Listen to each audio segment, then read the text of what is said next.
भीम पुराण खंड 2 अध्याय 4 आप सुन रहे हैं। रामचरित्र में आपका उत्तरकांड की कुछ सवैया हैं।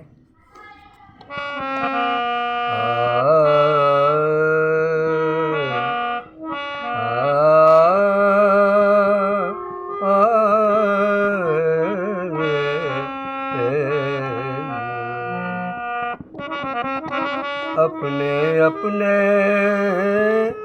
जनन की होत सवई का पीर, तुम्हें पीर सब जनन की, धन्य धन्य रघुवीर। पूर्वासिन से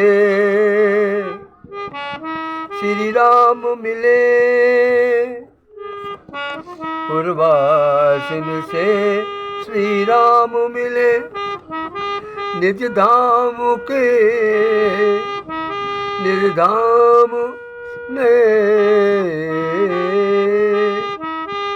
पर श्री राम। पूर्वासिन से श्री राम मिले, निज धाम के निज दामन के पट पाँव डारे। जहाँ जहाँ उनके मकान थे पूर्ववासियों के, और जिस घर में जाते थे उस घर के पास में भगवान के आगमन की स्वागतार्थ जो है पाँव डाल देते थे। पूर्वासन से श्री राम मिले, निज दामन के पट पाँव डारे, हर दोरन खोरन कलश धरे, हर दोरन खोरन कलश धरे। आज के टाइम में जो भौतिकता का युग है, इसमें सब चीज़ आर्टिफिशियल हो गई है, सब बनावटी हो गई है। मंत्रियों के यहाँ पर, राजाओं के यहाँ पर इस आशा से कि हमें कुछ मिल जाएगा, लोग बाग अनेक प्रकार के उत्सव करते हैं। लेकिन भगवान श्री राम के उसमें स्वाभाविक था, सब किसी को कुछ नहीं चाहिए था, और फिर भी स्वाभाविक प्रेम के कारण जो है वहाँ दोनों कलश रखे जाते थे और गलियों में कलश रखे जाते थे। हर दोरन खोरन कलश धरे, शुभ चौक पुरे, पद बंधन वारे, मग चंदन केसर सींच रहे। आजकल सब नकली है। मग चंदन केसर सींच रहे, उड़ के तु रहे उर्वी तन न्यारे। यह राज दिराज करीब निवाज, सुराम सिंहासन आज पधारे। भगवान को बुलाया गया, उनका अनेक प्रकार संस्कार किया गया, और वशिष्ठ मुनि ने अनेक मुनियों को उपस्थितियों में भगवान राम को सिंहासन आसीन किया। देवताओं ने दृश्य को देखा, पुष्प बरसाए। महाराज धीराज सिंहासन पे, तिन संग विराज रही महारानी। रिपुसूदन चौर डुलाए रहे, अरु लाखन छत्र रहे सिरतानी। लाखन जो शेषनाग के अवतार हैं, विष्णु भगवान के जब वो शेषाशायी होते हैं, क्षीर सागर में समुद्र में सोते हैं, तो भगवान शेषी तो छाया करते हैं। इसी प्रकार से उनके प्रकृति जन्म के अनुरूप जो है भगवान लक्ष्मण जी जो है भगवान के छत्र लिए हुए हैं।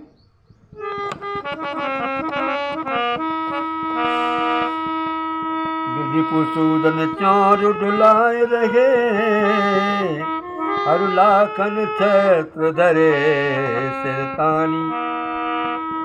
बिजना कर सोहत भारत के, भारत मीन भारत को, बिजना कर सोहत भारत के, शुभ चंदन खौर करे मुनि ज्ञानी। पद पंकज के धर ध्यान रहे, हनुमान सुजान सदा सुख मानी। और उधर जो है हनुमान जी महाराज उनके चरणों के पास बैठे हुए चरणों को दबा रहे हैं। अब रामराज की प्रभुता। सुख छाय रहे चहुओर घने, सुख छाय रहे चहुओर घने, बरसे जल अन्न पजे मुँह मांगे। दुख को लवलेश रहो न कहूँ, नर नार आनंद भरे रस पागे। नवनीत सुराज धरा पे करे, अघभूर महा कपि कलिकाल की भागे। कलिकाल का पता नहीं कहाँ गया।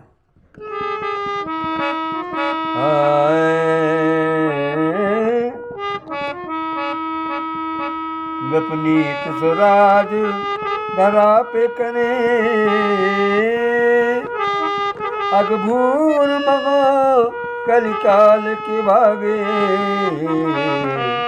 घनश्याम को राज भयो जब ते।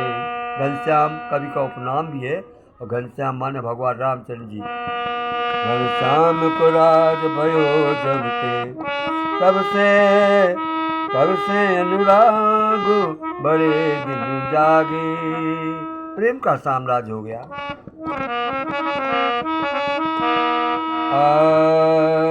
आगे सुनिए। एक समय महाराज सुनो, एक समय महाराज सुनो, करबो हरिया करबार बुलाए। एक समय महाराज सुनो, रामचंद्र जी ने, करबो हरिया कर व्रत बुलाए। भूसर वृंद महाजन जे, मुनि नारद और वशिष्ठ और आए। सभी लोग वहाँ पर आए। भगवान ने बुलगुआ दिया, उर्वासी आए। अपने राम लक्ष्मण शत्रुघ्न और भरत भी साथ में थे। वशिष्ठ मुनि थे। नीत बखान सुज्ञान कहो। भगवान नीतिक थे, 4 वेदों के ज्ञाता थे, 6 शास्त्रों के ज्ञाता थे। नीत बखान तो भगवान ही है। सुज्ञान कहो। जिस प्रकार से श्री कृष्ण ने गीता में सारे ज्ञान किए, उसी प्रकार से भगवान श्री राम ने उस बगीचे में सब लोगों को ज्ञान और नीति का पाठ पढ़ाया। नीत बखान सुज्ञान कहो, समुझाय सुधर्म जो वेद बताए। आनंद होत भयो सुन के, प्रभु जो लायक शीस नवाए।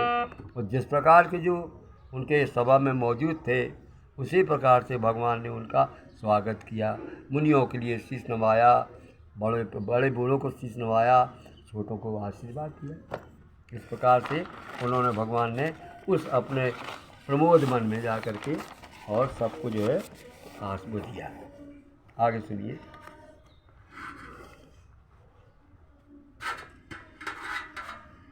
अब प्रसंग आता है आपका काक भुकुचंड का और गरुड़ का। ये इसमें वो तुलसीदास जी ने और रामायण के रचयिता ने एक बात कही, वाल्मीकि ने वही कही कि आखिर जो ये कैसे सिद्ध हो कि रामचंद्र जी विष्णु का अवतार है, भगवान है।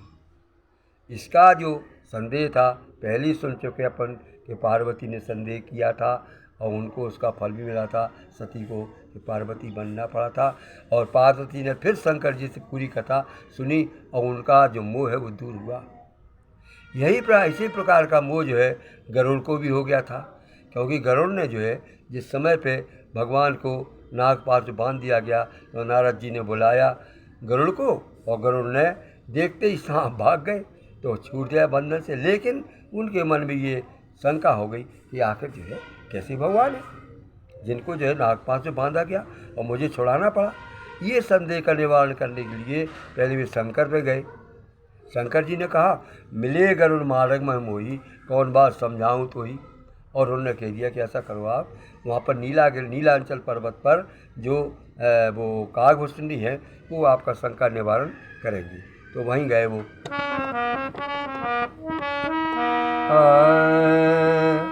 नाग की फांस बंधे प्रभु वे, खगराज ने आकर फंद छुड़ाए। नाग की फांस बंधे प्रभु थे, खगराज ने आकर बंद छुड़ाए। मोह भयो जी मैं उनके, मोह भयो जी मैं उनके, तब कागभूषुंडी के पास सिधाए। हालत खे खोल कही दिल की, तब रामचरित्र विचित्र सुनाए। दीपक ज्ञान सुजान रघु, अपनी उत्पत्ति के हेतु बताए। संक्षेप में रामायण हो रही है। अब दीपक ज्ञान, वो ज्ञान रूपी दीपक जो अनेक प्रकार की द्वैता मथानी थी, धरती थी, धैर्य था, सब था, प्रेम था, उससे जो है वो घी बनाया गया, फिर बाती बनाई और उस प्रकार से दीपक बनाया। वो दीपक को जलाया, उसमें वासना और तमाम जो है वो करते रहे। मानस में पूर्ण वर्णन है। और देवता लोग, सिद्धियाँ उसको बुझाने को लगीं। उतने बीच में अगर कोई व्यक्ति जो है उसको जो है बचा पाता है तो वो जो है बच जाता है, अन्यथा जो बुझ जाता है और फिर सारा प्राप्त बेकार जाता है। तो इस प्रकार से उन्होंने, भगवान ने या वाल्मीकि जी ने या तुलसीदास जी ने इस बात को कहा कि ज्ञान का मार्ग कृपान की धारा। अब ऐसा है अगर, तो केवल भक्ति मार्ग ऐसा है कि इसमें कुछ नहीं करना पड़ता। बड़े बड़े ज्ञानी जीवन भर जो है सिर मारते रहते हैं और छोटे से लोग पालित भगवान की कहते ही हैं कि कहा ये चीज अहीर की छोरियाँ सचिया बर चाक पे नाच नचावे। भगवान से कहती हैं कि तुम माखन ले लो तो नचो थोड़े, तो भगवान नाच दिखा रहे। ऐसे परमात्मा का ऊपर को जो मोह किया गरुड़ ने, उनने सारी किस्सा उनको बताई कि ये लीला है भगवान की और ये भगवान इसी प्रकार से सबको वो करती है। तब गरुड़ का संदेह दूर हुआ और फिर वही बताया कि ज्ञान और भक्ति में कितना अंतर है। ज्ञान रूपी दीपक बड़ी मुश्किल से जलता है और भक्ति के लिए कोई जरूरत नहीं पड़ती।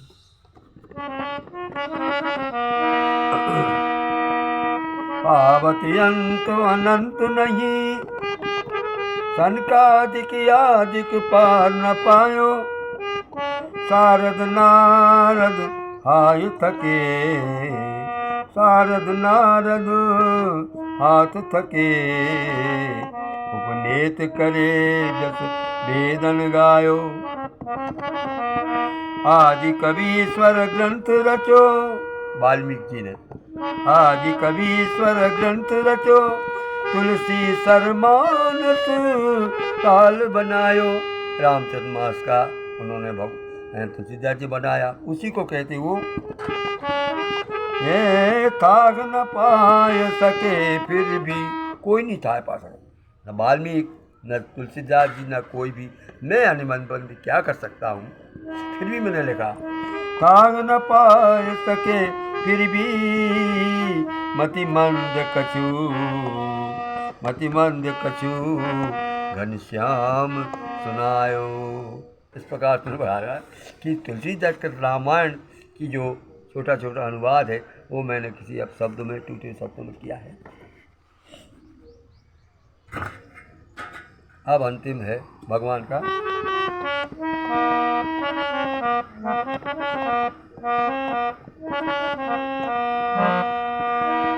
राम नाज आनंद अपारा,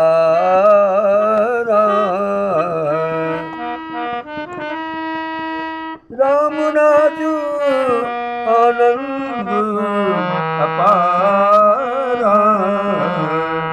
बरन बरन बरन न सके शीस हजारा, बरन सके नहीं हजारा।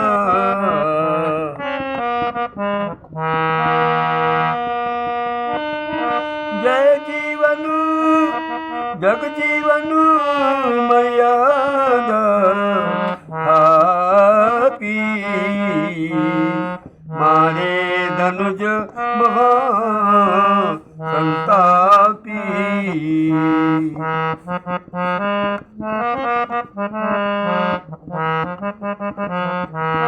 अवध सहित साकेत सिधानी, कीरति धवल मिले उजियारे।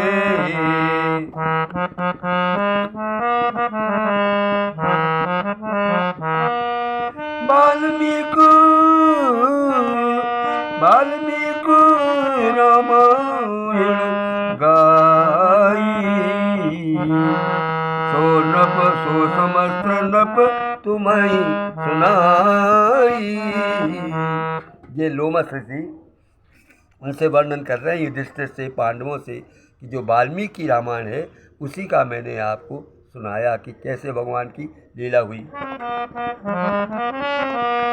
पंचवटी सो कुर्राई, अब वो जो है मानस का प्रसंग छोड़ करके जो भगवान जहाँ जहाँ उन्होंने निवास किया था उसके बारे में वर्णन कर रहे हैं।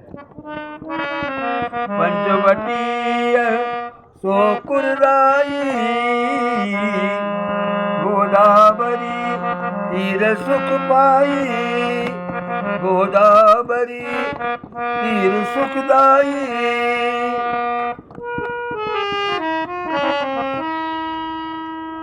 सुंदर घाट मनोहर नीके, सुंदर घाट मनोहर नीके, राम धाम मंदिर तुलसी के। ये चित्रकूट का वर्णन है।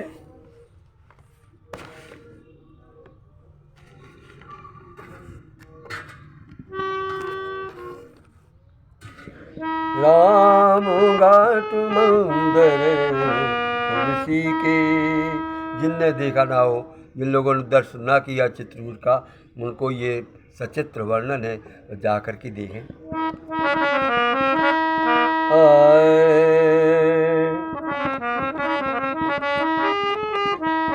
तपोभूमि की रज सुखदाई, चौक जवाहर बात सुगाई, चौक जवाहर बाग सुगाई, मोती चौक मालवी जी के। ये अभी का चित्रण है। स्वतंत्रता के पश्चात में जब जो भी जो चीज़ बदली है उसका वर्णन कवि ने किया है। मोती चौक मालवी जी के, बल्लभ तिलक गोखले जी के, सूरज सुर जहाँ सुराज विराजत नोने, संत समान देखो हर कोने, संत समाज देखो हर कोने।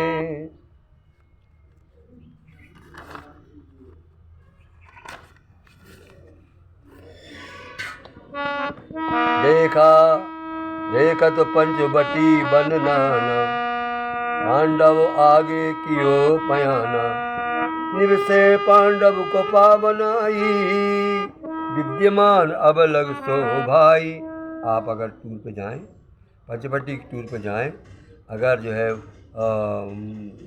सिवनी छिंदवाड़ा से जा कर के जो अपने यहाँ पर सबसे ऊंचा स्थान है 32 का, वहाँ जाएं तो रास्ते में पंचवटी वो जो है पांडव गुफा मिलती है, मैंने स्वयं देखी है। निवसे पांडव गुफा बनाई, विद्यमान अब लग सो भाई, लोमस धौम्य दुजन के साथा, पंढरपुर पहुँचे पुरनाथा, शशि भागा सुंदरी राम मनोहर की, पंढरपुर देखे सुखद पांडुरंग दुर्बी। मलयागिरी के मंदिर सुंदर, पुंडरीक प्रभु ब्राजे अंदर। नामदेव ब्राजी दरवाजे, गावत गावत भजन बजावत बाजे। नामदेव के शोध प्यारे, हरि भक्तन में डोम निहारे। विठलेश विठलेश इतवर भगवंता, गोकुलेश गोकुलेश आयो प्रिय संता। पुंडरीक पंढरपुर जासे, आदि कात द्वारका तासे। पंढरपुर को आधा द्वारका कहते हैं क्योंकि भगवान वहाँ पर ईंट पे विराजमान है, उनके आदेश से। इनकी कथा अलौकिक भाई, हरि भक्तन करी कथा बनाई। स्वामी रामदास के चेला शिवाजी, स्वामी रामदास के चेला, जगत लगत अषाढ़ी मेला। हे भगवा झंडा फहरावे, सुंदर राख मरेठी गावे। भये समर्थ वीर बरबंडा, भई शिवाजी को प्रिय झंडा। शोभित सुंदर पुरी बजारा, नीको पुंडरीक श्रृंगारा। काल लाल पाग जामा जरतारी, ये उनकी पोशाक है। लाल पाग जामा जरतारी, कमल नैन सोगत भुजचारी। शंख चक्र और गदा विराजे, विष्णु जी का रूप है। शंख चक्र और गदा विराजे, अम्बुज भुज अंगद पुन राजे। रतन जड़ित सिंहासन सोने, छत्तीस कोट देवता लोने। जलज माल तुलसी दल लोने, पीतांबर कटी श्याम सलोने। ये उनका रूप का वर्णन है भगवान का। दरस दरस परस कर स्नाना, पुंडरीक प्रभु के पुंडरीकपुर के दर जाना। इस प्रकार से उन जो पांडव लोग हैं उन्होंने वहाँ पर जा कर के और उनका दर्शन किया, स्नान किया। आगे चले बिहारी गंगा, सतीभागा स्नान तरंगा। भीम कृष्ण कपिला, भीमा कृष्ण कपिला गीता। संगम गोदावरी पुनीता, तुंगभद्र स्नान कर चढ़े प्रवर्तन जाए। किस कंदा देखी बगुर, गुफा अंजलि माय। चकित भये लख भूप, गुफा अंजनी मात की। करिए कथा अनूप, हनुमान के जन्म की। मैं वाचक मनमोहन पांडे, पंडित घनश्याम पांडे साहित्य भूषण लहर के इस पाठ का वाचन कर रहा हूँ। आशा है आप उसको गौरवपूर्वक पढ़ेंगे, ध्यानपूर्वक प्रेमपूर्वक पढ़ेंगे तो आपको उसमें कुछ प्राप्त होगा। मुझे आशीर्वाद दें, आपका अनुचर मनमोहन पांडे।